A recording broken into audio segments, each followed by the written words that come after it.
வணக்கம் பாலமுருகன். இந்த இந்திய திருநாட்டில் செக்குலரிசம் அப்படிங்கிற ஒரு வார்த்தை இருக்குது. மத சார்பின்மை.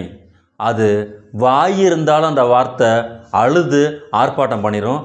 அந்த அளவுக்கு அட்ராசிட்டி பண்ணிகிட்ருக்காங்க வடநாட்டில். என்ன பண்ணிகிட்ருக்காங்க அப்படிங்கிறத பார்க்கலாம்.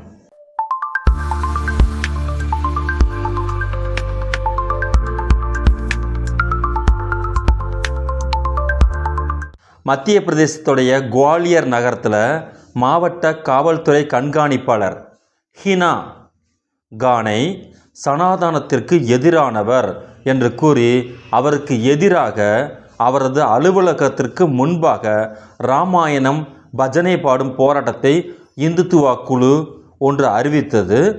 மாவட்ட ஆட்சியரின் உத்தரவின் பேரில் இந்த போராட்டத்தை தடுக்க வந்த இஸ்லாமியரான காவல்துறை கண்காணிப்பாளரை அந்த குழு வற்புறுத்தி ஜெய் ஸ்ரீராம் அப்படிங்கிற வார்த்தையை சொல்ல வைத்த சம்பவம் எவ்வளோ பெரிய கேவலமான பதட்டத்தை உண்டு பண்ணி விட்டுருக்குங்கிறத முக்கியமானது.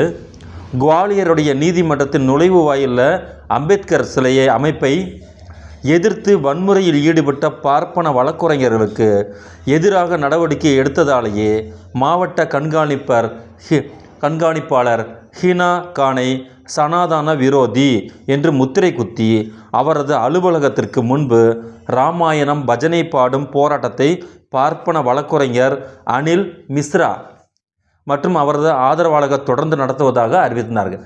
மொட்டை தலைக்கும் முழங்காலுக்கும் எங்கே முடிச்சு போடுறாங்கிறத பார்த்தீங்களா? இவனுங்களை பொறுத்த வரைக்கும் அண்ணல் அம்பேத்கர் அப்படிங்கிற வார்த்தையை சொன்னாலே இவங்களுக்கு ஆசன வாயில் மிளகா சொருவன மாதிரி துடிப்பாங்க, துவழுவாங்க, கதறுவாங்க, கண்ணீர் விடுவாங்க. உடனே என்ன சொல்லுவாங்க? சனாதனத்துக்கு எதிரானவர். பார்ப்பான் எவ்வளவு தெளிவாக நம்மளை புரிந்து வைத்திருக்கிறாங்க. அண்ணல் அம்பேத்கர் சிலை பெயரை கொண்டுட்டு வந்தால் சனாதனத்திற்கு எதிரானவன். தந்தை பெரியாரை எடுத்துக்கிட்டு வந்தால் சனாதனத்துக்கு எதிரானவர். ஸ்ரீ நாராயண குருவை கொண்டுட்டு வந்தால் சனாதனத்திற்கு எதிரானவர்கள். பார்ப்பனர்களுக்கு சிங்சா சால்ற அடிக்கக்கூடிய எல்லாம் சொம்படிக்கக்கூடிய ஆளுங்க வந்தால் அப்படி கொஞ்சி குழாவுவாங்க. அவங்களுக்கு டைஜஸ்டே ஆகாத 4-5 சொற்கள் இருக்குன்னா இங்கே மத சார்பின்மை அப்படிங்கிற தத்துவத்தை இந்த இந்தியாவுக்கு போதித்த கர்த்தாக்களான இவங்களை பார்த்தா அவங்களுக்கு கீழ்வானத்தில் எரிச்சல் அதிகமாக இருக்கத்தான் செய்யும். அதன் அடிப்படையில் இந்த மாவட்ட ஆட்சியர்களின் உத்தரவின் பேரில் தடுக்க வந்த காவல்துறை கண்காணிப்பாளர் ஹினா கானை போராட்டக்காரர்கள் சனாதன விரோதி என்று கூறி அவரை சூழ்ந்து கொண்டு முழக்கம் எழுப்பினர். இந்த நிலையில் பாதுகாப்பிற்காக நின்றிருந்த காவலர்களும் பின்வாங்கி விட்டதால் பார்த்துக்குங்க, ஒரு எஸ்பிக்கு ஏற்பட்டிருக்கக்கூடிய நிலைமையை. கூட்டத்தில் சிக்கிக்கொண்ட கண்காணிப்பாளர் ஹினா கானை தொடர்ச்சியாக ஜெய் ஸ்ரீராம் என்று முழங்க சொல்லி அந்த குழுவினர்கள் வற்புறுத்தினார்கள். அதுக்கப்புறம் என்ன பண்ணி வச்சுக்காங்க? வேறு வழி இல்லாமல் அவரும் ஜெய் ஸ்ரீராம் அப்படின்னு சொல்லி முழக்கம் விட்ட பிறகே அனில் மிஸ்ராவும் அவரது ஆதரவாளர்களும் அதிகாரியை வெளியே அனுப்பியுள்ளார்கள். மாவட்ட காவல்துறை கண்காணிப்பாளர் ஓர் இஸ்லாமியர் என்று தெரிந்ததும் அவரை மிரட்டி ஜெய் ஸ்ரீராம் என்று முழக்கமிட சொல்லுவது எவ்வளவு அற்பத்தனமான கேவலமான ஒரு அரசியல் அப்படிங்கிறது இந்த வெக்கங்கட்ட பிஜேபி கும்பலுக்கு நல்லாவே தெரியும். முக்கியமாக அவருக்கு பாதுகாப்பு கொடுக்க வேண்டிய காவலர்கள் கலவரக்காரர்களே அவரை சிக்க வைத்து விட்டு பின்வாங்கி எவ்வளோ பெரிய ஒழுசத்தனத்திலே அயோக்கியத்தனம். அந்த எஸ்பிக்கு கீழே வேலை செய்யக்கூடிய போலீஸ்காரங்க இந்த மாதிரி பஜ்ரங் குரங்கப்பு கூட்டம் கட்டாளமெல்லாம் வந்துடுச்சுன்னு சொன்ன உடனே அவங்க இந்த கண்காணிப்பாளரை விட்டுட்டு ஓடிட்டாங்க. எவ்வளோ பெரிய தேச பக்தர்கள் இவங்கெல்லாம் ஆபத்தில் ஒருத்தரை சிக்க வச்சுட்டு, அதுவும் இந்த மாதிரி பஜ்ரங்கிகள்கிட்ட சிக்க வச்சுட்டு ஓடிட்டாங்கன்னு அவங்க எப்படிப்பட்ட ஆளுங்க? அவரை சிக்க வைத்து பின் வைத்தது போன்ற கொடூரங்கள் அந்த பகுதியில் பெரும் பரபரப்பையும் சட்டம் ஒழுங்கு குறித்தான கேள்விகளையும் எழுப்பியுள்ளன. சனாதனத்தின் பெயரால் தலைமை நீதிபதி மீதே இங்கே செருப்பு வீசக்கூடிய செயல்கள் தற்போது காவல்துறை அதிகாரியையே மிரட்டி ஜெய் ஸ்ரீராம் என்று முழங்கச் சொல்லி அவரை அடிபணிய வைப்பது, இவை எல்லாம் அரசு அமைப்புகளை சேர்ந்தவர்களின் ஆதரவோடு அதான் முக்கியமானது. ஆதரவோடு தொடர்ந்து நடப்பதாக சமூக ஆர்வலர்கள் கண்டனம் தெரிவித்துள்ளனர். அதுவும் இந்தியாவில் இருக்கக்கூடிய இந்த கேடுகட்ட எச்சப்பொறுக்கித்தனமான அயோக்கியத்தனமான இந்த ரேபிஸ்ட்டுக, இந்த கொள்ளைக்காரங்க, இந்த கொலை செஞ்சவங்க, இவங்க எல்லாமே பாஜக போர்வையில் எங்கே ஓடி போய் ஒளிஞ்சு உட்காந்துக்கிறாங்கன்னு கேட்டிங்கன்னா மத்திய பிரதேசத்தில் போய் ஒளிஞ்சு போய் உட்காந்துக்கிறாங்க.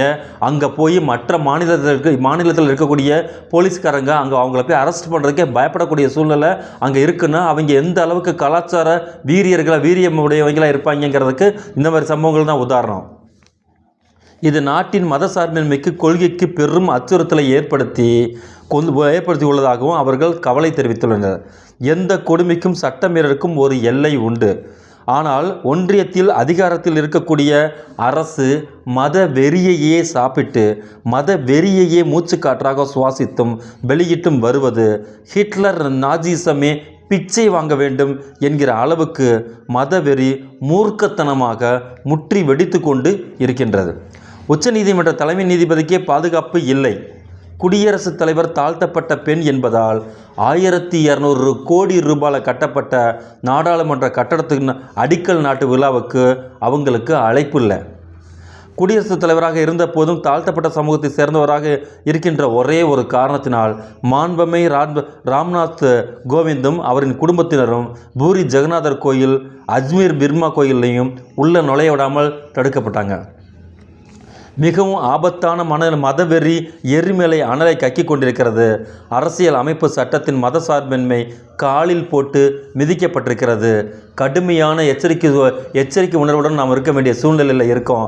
இந்த நேரத்தில் தான் எதிர்க்கட்சி தலைவராக இருக்கக்கூடிய மாண்புமிகு ராகுல் காந்தி அவர்கள் இங்கு அரசியல் அமைப்பு சட்டம் பாதுகாப்பாக இருக்க வேண்டும், நமது பயணம் அரசியல் அமைப்பு சட்டத்தை நோக்கித்தான் இருக்க வேண்டும் சொல்லி ஒவ்வொரு இடத்துலையும் அரசியல் அமைப்பு சட்டத்துடைய புத்தகத்தை எடுத்துக்க கொண்டுட்டு போய் மக்கள்கிட்ட விழிப்புணர்வு ஏற்படுத்தக்கூடிய விஷயத்தையும் இப்போ இவனுக்கு பண்ணி வச்சிருக்கக்கூடிய இந்த விஷயத்தையும் பொருத்தி பார்த்தோம்னா இந்தியா எப்பேற்பட்ட பேராபத்தில் இருக்குது அப்படிங்கிற ஒரு விஷயம், அந்த பேராபத்திலிருந்து நம்மை மீட்பதற்கான மீட்பராக ராகுல் இருக்கிறார் அப்படிங்கிற ஒரு ஆறுதலான விஷயமும் இருக்குது.